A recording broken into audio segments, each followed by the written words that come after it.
अनुपमा लाई वकील अबीरा को अपनी लड़ाई में साथ देने के लिए पराग भी हुआ अनुपमा के साथ। जी हाँ दोस्तों, सुपरहिट सीरियल अनुपमा में अनुपमा की चौल की लड़ाई लड़ने के लिए अबीरा आएगी अनुपमा के साथ, अनुपमा के वकील बनकर। जी हाँ दोस्तों, आइए जानते हैं यह सब कैसे होगा। अनुपमा सीरियल के अगर रिसेंट ट्रैक की बात करें तो शो में अभी अनुपमा बेबस और लाचार हो गई है। अनुपमा को अभी कोई भी रास्ता नहीं दिख रहा है। अनुपमा को इस मुसीबत से निपटने का कोई भी जरिया नहीं दिख रहा है। ऐसे में खबरें तो यह भी निकल के आ रही हैं कि अनुपमा वकील के साथ मिलकर इस लड़ाई को लड़ेगी और ये वकील कोई और नहीं अबीरा होने वाली है। जी हाँ दोस्तों, सुपरहिट सीरियल अनुपमा के आने वाले एपिसोड बहुत ही धमाकेदार होने वाले हैं। वहीं कहानी में आपने देखा कि चौल वाले नहीं कर पा रहे अनुपमा पर विश्वास, तो वहीं शाह हाउस में भी चल रहा है ड्रामा। शाह हाउस में भी सभी लोग अनुपमा को दोष देते नजर आ रहे हैं, अनुपमा को खरी खोटी सुना रहे हैं। यहाँ तक कह रहे हैं कि अनुपमा अनपढ़ है, 12वीं पास है, तो भाई इतनी सारी लीगल चीजें मम्मी कैसे समझ पाती जब हम ही नहीं समझ सकते, तो माँ क्या समझती। और इसीलिए तो पापा इनसे नफरत करते थे, लेकिन बाबूजी सभी को डांट कर चुप कराते हैं। वह अनुपमा का साथ देते हुए नजर आते हैं।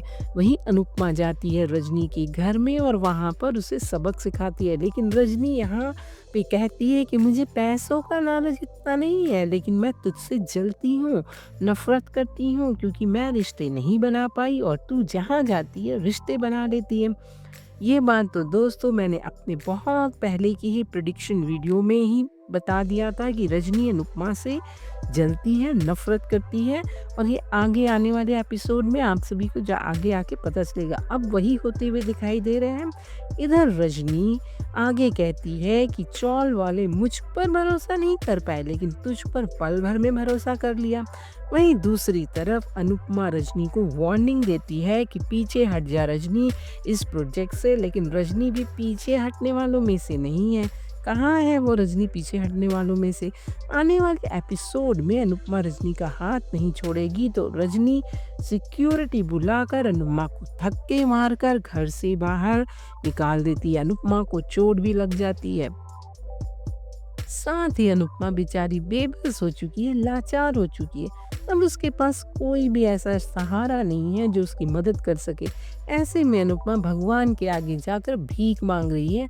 अनुपमा बहुत ही बेबस है, लाचार है और बहुत ही दुखी है। उसे समझ ही नहीं आ रहा है कि वो ऐसा क्या करे और क्या करके चौल वालों की मदद करे। अनुपमा को चौल वालों के चेहरे सामने दिखाई देते हैं, सब कोई बच्चा है, कोई बूढ़ा है, सोचती है ये सब कहाँ जाएंगे। अब इसके बाद अनुपमा हार नहीं मानने वाली है दोस्तों। दरअसल इस मंदिर में जहाँ अनुपमा भगवान के आगे भीख मांग रही है, वहीं उसी मंदिर में पराग भी आएगा और एक रोशनी की किरण भी दिखाई देगी अनुपमा को। लेकिन अब अनुपमा आगे की लड़ाई लड़ेगी, बल्कि एक वकील की मदद भी लेगी। तो दोस्तों, आप अनुपमा सीरियल में आने वाले इस ट्विस्ट के लिए कितने एक्साइटेड हैं हमें कमेंट कर जरूर बताएं। और इसी तरह अनुपमा सीरियल के daily update, twist and turns के लिए हमारे चैनल को लाइक करें, शेयर करें और सब्सक्राइब करें।